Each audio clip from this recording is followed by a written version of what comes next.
No centro da tela, abaixo, o símbolo do botão Play. Acima, um círculo com o ícone de notebook aberto. No entorno, diferentes formas geométricas compõem um C, composto por diversos ícones da educação. E na sequência, Cefosp, Educação Corporativa. Em seguida, a logomarca nas cores verde, azul e amarelo. Cefosp, EAD, à direita da tela. Educação à distância. À esquerda, o ícone do notebook aberto. Orçamento Público, competência 1. Compreender os fundamentos do orçamento público brasileiro. Marcelo Dantas, descrição. Ele está em pé no centro da tela, é branco, cabelo preto, curto, olhos claros. Veste camisa manga longa, azul claro, usa relógio no braço esquerdo, visto da cintura para cima. Olá, cursistas, muito bom encontrar vocês aqui. Vocês escolheram o curso de orçamento público, né? A gente vai falar hoje sobre a competência 1. E o que é que eu separei para conversar com vocês da competência 1? O material separado, a abordagem separada, o nosso bate-papo vai ser sobre as espécies de orçamento. Na verdade, tem autores que falam e classificam como espécie de orçamento, outros autores classificam como tipo de orçamento. E o que a gente vai conversar são sobre essas técnicas, certo? Um ponto importante que eu queria conversar aqui é o seguinte. A gente vai analisar e entender conceitualmente a abordagem de cada técnica, mas mais na frente na nossa conversa, depois desse entendimento, eu vou trazer para você aqui um case, mostrando que tem como a gente utilizar várias técnicas em conjunto, certo? Uma construção hoje ideal, uma construção exitosa de um orçamento público, na verdade, ela usa várias técnicas dessa. As técnicas mais antigas, elas têm muitos defeitos, né? Foi sendo observado na construção e na evolução do orçamento público, em que algumas técnicas realmente tinham alguns defeitos e foi aprimorando. A primeira técnica, né, ela é chamada de elaboração de orçamento tradicional ou clássico, né? Então, antigamente, a única preocupação era basicamente o controle. Então, essa técnica tratava-se a LOA ou o orçamento como um mero instrumento contábil, né? Então, basicamente, se olhava atos passados, ou seja, leis orçamentárias passadas, estruturas passadas, e essas estruturas eram utilizadas para a construção da lei no futuro, certo? Da lei orçamentária no futuro, né? Então, tinha uma despreocupação total com a questão do planejamento, né? Então, essa ponte, esse elo entre o planejamento e a execução, então era basicamente um instrumento de controle, né? Basicamente um instrumento, digamos assim, era um orçamento jurídico, era somente a intenção do executor, do gestor, em controlar aquele gasto ano após ano. Foi sendo estudado e foi sendo absorvido e muito comentado pelos estudiosos, pelos doutrinadores, a questão do orçamento de desempenho. Nessa técnica de orçamento já começou alguma preocupação com o resultado, não o gasto por si só, mas com o resultado propriamente dito, mas essa ponte, esse elo de ligação do planejamento com a execução ainda não existia. Não existia. Existia a preocupação do resultado, mas como aquilo ia acontecer ainda estava desconectado. Uma outra técnica de elaboração é o orçamento base zero. E o que é o orçamento base zero? Se a gente pegar o conceito propriamente dito, base zero é você partir do zero. Então, o que é que o gestor faz construindo o orçamento base zero? Ele, a cada ano, ele analisa todas aquelas ações, né, todos aqueles programas, partindo do zero, como se ele começasse hoje, como se aquele programa começasse todo ano do zero. E a gente sabe que não é bem isso que acontece, né? Existem programas que são contínuos, né? Um programa, ações contínuas, né? Ação de merenda escolar, que a gente sabe que é contínua a cada ano, de transporte escolar, né? Como existe também ações ditas e denominadas de projetos, né? Que elas têm começo, meio e fim. Um exemplo claro disso são as obras, né? A gente partir de cada ano e abordar a construção do zero seria uma técnica não ideal para esse tipo de despesa, uma vez que eu posso executar uma obra com intervalos de execuções diferentes. Então, uma obra que demoraria 2 anos para acontecer, eu posso fazer 70% no ano e 30% no outro.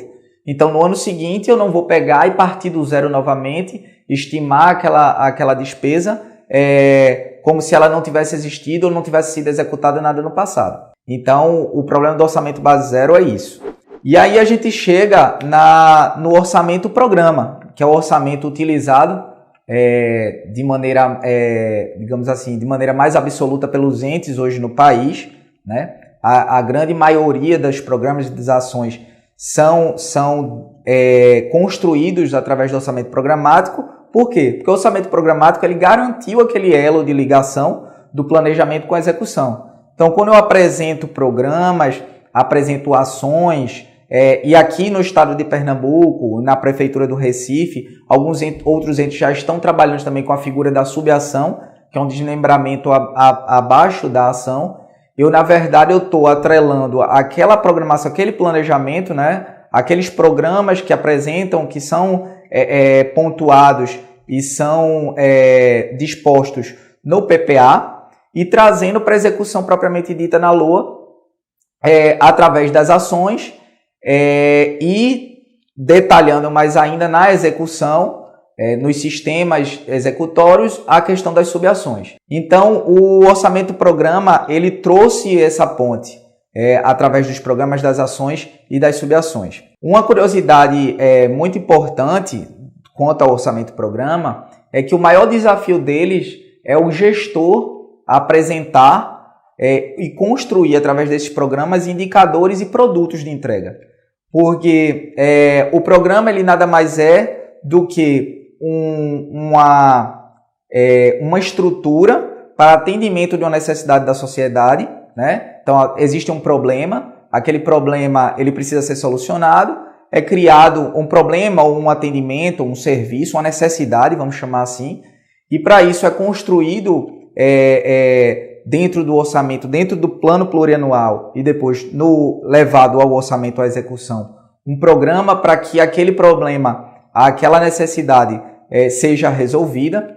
E para a gente saber se o programa está no prumo certo, no rumo certo, se ele está sendo executado, se está tendo resultado, eu só consigo medir isso através de indicadores e de produtos de entrega desse programa, certo? Então isso é uma coisa muito importante que qualquer gestor público, seja de um ente ou seja de um estado, de um ente estadual ou de um ente municipal grande, igual a uma capital, ou num ente municipal pequeno, uma cidadezinha do interior, poucos habitantes, mas é uma necessidade que você precisa enxergar, você precisa tentar colocar na sua peça orçamentária, porque isso vai te ajudar a caminhar no rumo certo para a concretização daquele planejamento que foi realizado. A última técnica, né, digamos assim, a mais contemporânea, a mais atual, é o orçamento participativo, né?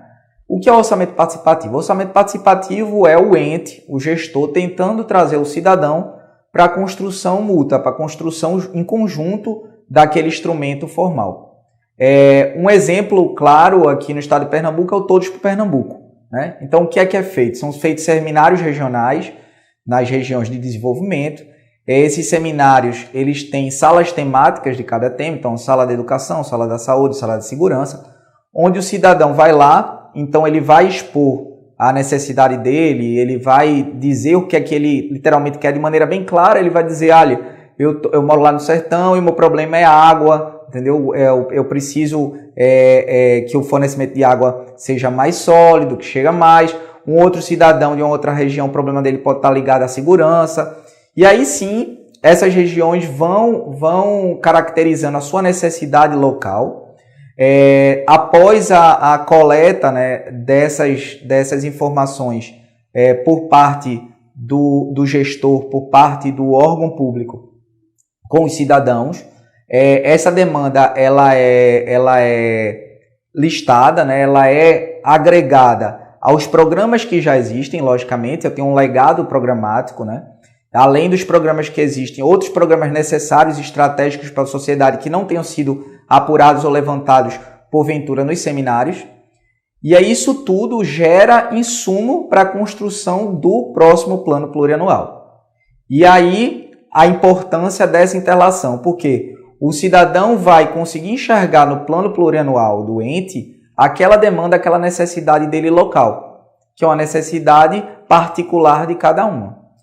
Então, é este entendimento que você tem que ter em relação ao orçamento participativo. Entendendo cada um dessas técnicas de elaboração, agora eu queria conversar com vocês como é que a gente utiliza essas técnicas para construir, digamos assim, um orçamento da maneira mais ideal possível, utilizando essas técnicas. Vamos começar pela técnica do orçamento tradicional. Vou trazer aqui uma despesa clara em que eu posso usar, ao longo dos anos, o passado como um guia. As despesas ligadas à área meio, ao custeio, então a despesa de combustível, uma despesa de energia, uma despesa de água, eu posso adotar essa estratégia de enxergar o meu passado para poder planejar o meu futuro. Não é assim? Não é assim que na nossa própria casa, quando a gente vai montar o orçamento doméstico, a gente planeja o nosso ano, ou pelo menos deveria planejar, né? Enxergando essas despesas que a gente sabe que elas são constantes. Então eu posso adotar a técnica clássica, a técnica tradicional, com algumas determinadas despesas. E o melhor exemplo disso são as despesas ligadas ao custeio. Não tem problema nenhum, certo? Aí você pode perguntar e ficar na dúvida aí, onde é que se encaixaria o orçamento base zero. O orçamento base zero, ele serve exatamente para despesas, ou na verdade ações, né, vamos chamar assim, ou ações, projetos, que irão começar, né? Então, ou que eles começaram, mas começaram de uma maneira que não era ideal, foi revisto, e aí disse, não, a abordagem, a execução não é desta forma, a gente vai ter que revisitar, o custo disso é um outro custo, né? Então, vamos pegar um projeto, né? Uma obra, digamos que vá ser construída uma determinada adutora. E aí, para isso, precisaria de uma licença ambiental, precisaria de um projeto executivo, de alguma desapropriação propriamente dita. Tudo isso envolve o custo daquilo. Então, no levantamento de custo, eu adotando a técnica base zero, eu vou saber quanto realmente eu vou precisar ou vou ter necessidade para aquela determinada ação, certo? O orçamento programa são basicamente a maioria das ações finalísticas da secretaria, né? Então, os grandes projetos na área de saúde, alguma porventura ampliação das unidades de saúde, ou um exemplo, lembrei agora de um outro exemplo, né? Me permitam voltar ao orçamento base zero. Quem é aqui do estado de Pernambuco lembra que há um pouco tempo atrás, 4 anos, cerca de 5 anos, teve a questão do surto, né? Da chikungunya, da zika. Isso era algo que não estava no planejamento, mas precisava ser resolvido para a população. Então, logicamente, eu estou partindo do zero, o levantamento de custo para aquilo, e a abordagem ela tem que ser saindo mesmo de algo que não existia no passado, ele é de agora, daqui para frente. O orçamento programa, voltando a ele, o orçamento programa ele é basicamente o carro-chefe, ou onde existe a maior abordagem de políticas públicas finalísticas, porque ele trata essa conexão do planejamento para a área fim. Então, as grandes ações na área de saúde, as grandes ações na área de educação, de segurança, a parte hídrica, enfim, eles são utilizados esse tripézinho do programa, ação e subação, certo? O orçamento participativo, eu dei um exemplo, eu acredito que bem claro, que o Todos por Pernambuco, né, a forma que é utilizada, que é coletado os dados e que é trabalhado. Espero que todos tenham compreendido de maneira clara, né? O que eu vou tentar ao longo deste curso é tentar deixar esse assunto mais leve, mais tranquilo e mais claro. Eu espero vocês na competência 2. Diferentes formas geométricas nas cores lilás, verde e cinza se intercruzam e se desfazem. Autor: Marcelo Dantas. Coordenação pedagógica: Marilene Cordeiro Barbosa Borges. Coordenação da Educação à Distância: José Lopes Ferreira Júnior. Coordenação de Educação Corporativa: Priscila Viana Canto Matos. Diretora do Cefosp: Ana Lúcia Mota Viana Cabral. Secretário Executivo: Adailton Feitosa Filho. Secretária: Marília Raquel Simões Lins. Secretaria de Educação Integral e Profissional, CEIP. Som direto: Mariana Guerra. Imagens: Mariana Guerra. Audiodescrição: Jonara Medeiros Siqueira. Edição: Guilherme Cabral.